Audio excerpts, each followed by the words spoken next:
J'aimerais vous interroger sur un dernier point en ce qui me concerne. Le préfet de région nous a confirmé dans un courrier très récent, puisqu'il est du 17 décembre, que parmi les non-conformités qui ont été relevées dans le rapport d'inspection du 28 octobre 2019, un certain nombre de non-conformités dataient d'avant l'incendie et avaient été à plusieurs reprises signalées sans que vous fassiez les diligences nécessaires pour y mettre fin. C'est le cas de non-conformités qui ont été formulées dans le plan de défense incendie, pour prendre en compte la présence importante de récipients mobiles. Ça vous avait été signalé, ça n'avait pas été pris en compte. Même chose en ce qui concerne la demande d'indiquer dans votre plan de secours interne, dit plan d'opération interne POI, les actions à mettre en œuvre pour effectuer des prélèvements d'air en cas d'émission accidentelle. Comment se fait-il que ces demandes importantes n'aient pas été prises en compte ?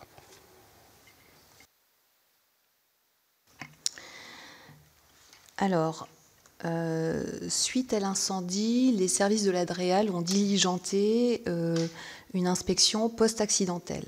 Et je dirais que compte tenu de l'importance de l'incendie, ça fait tout à fait partie de leurs prérogatives.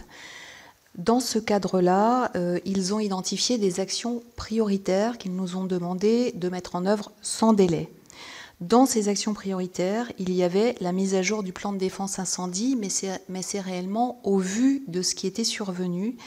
Et notamment, nous avons retravaillé avec les services de l'État sur des bâtiments qui ressemblaient à ceux qui ont brûlé pour les matières premières, donc des stockages de matières premières conditionnées. Nous avons vidé complètement l'un des bâtiments. L'autre ne contient plus que des produits non combustibles, puisque nous utilisons aussi des matières premières qui ne sont pas combustibles.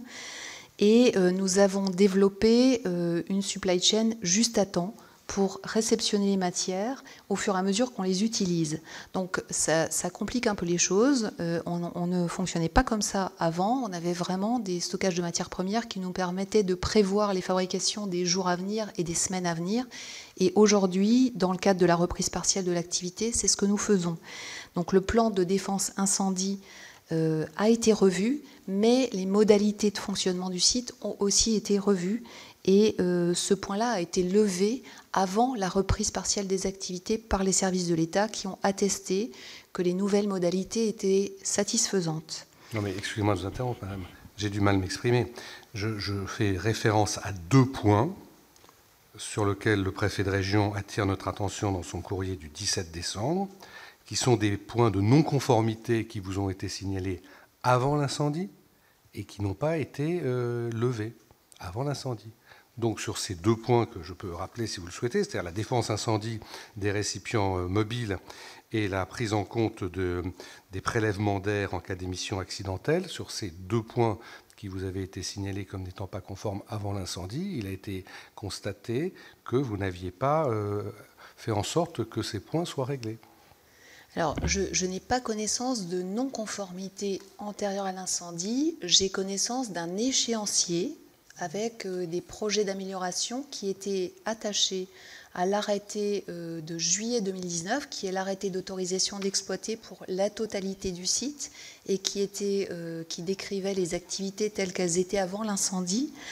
Voilà, donc cet échéancier-là, il existe, il a été resserré, donc les dates sont beaucoup plus courtes pour les activités qui ont été reprises, mais à ce jour, le plan de défense incendie que nous avons soumis au SDIS 76, qui est d'ailleurs venu passer toute une journée la semaine dernière sur notre site, accompagné par la DREAL, et avec notre service HSE, ils ont passé une journée complète ensemble pour vérifier que le plan de défense incendie était au rendez-vous et que c'était exactement ce qui était attendu, à la fois par le SDIS 76 d'un point de vue défense incendie terrain et par les services de la DREAL. Et ça, c'est un élément qui figurait dans l'arrêté de mise en demeure du 8 novembre 2019.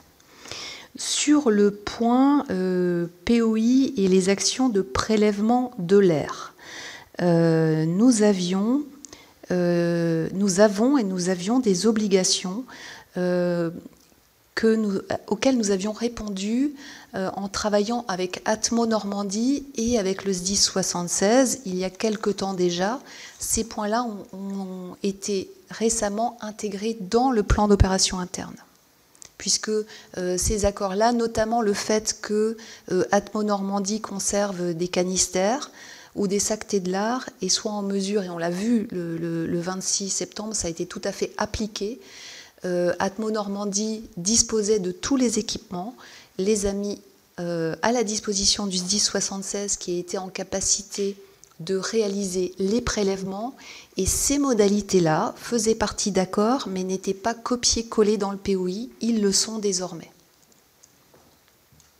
Bien, donc à la question que je pose de savoir pourquoi 2 points n'étaient pas en conformité au moment de l'incendie, vous me répondez qu'aujourd'hui tout est en conformité, ce qui n'est pas tout à fait la réponse attendue. Et sur le premier point, la question de la défense incendie sur les récipients mobiles, vous aviez, toujours selon le préfet de région, eu une lettre de rappel en avril 2018. Donc on est plus d'1 an et demi après lorsque l'incendie survient.